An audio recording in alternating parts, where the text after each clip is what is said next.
The cope, though. What did I tell you? They had made a huge mistake by releasing that footage of Sinwar. And I think that they knew that it was a mistake. It almost immediately backfired. So what did they do to try to clean it up? It's like clean up on aisle 3. They're like, oh shit, we thought that this was going to be like really, really good for us. But it turns out we actually made him look really fucking based and heroic. So scratch that. Let his wife. Okay, so they put this photo up, which, by the way, this is not confirmed. Okay? So this is so embarrassing that this news outlet, Yahya Sinwar's wife held a $32,000 Birkin bag in October 6th escape footage. Says who? Like, really? I don't believe anything that they say at face value, okay? So I'm gonna need to see receipts. I'm gonna need to see timestamps on the video.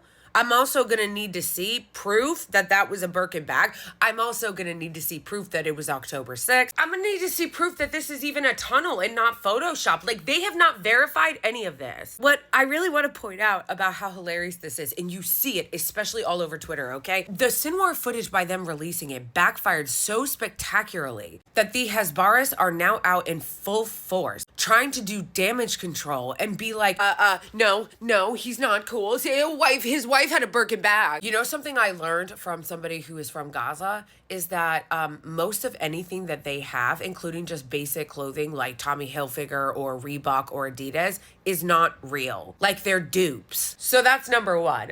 Even if that were a Birkin bag, which again, there's absolutely no evidence that there is, it probably wouldn't be real anyway. They want so badly to prove that he wasn't who he said he was, and that's gonna be really tough because his life is very well documented. Bro, this guy spent 20 years in an Israeli jail and learned fucking Hebrew.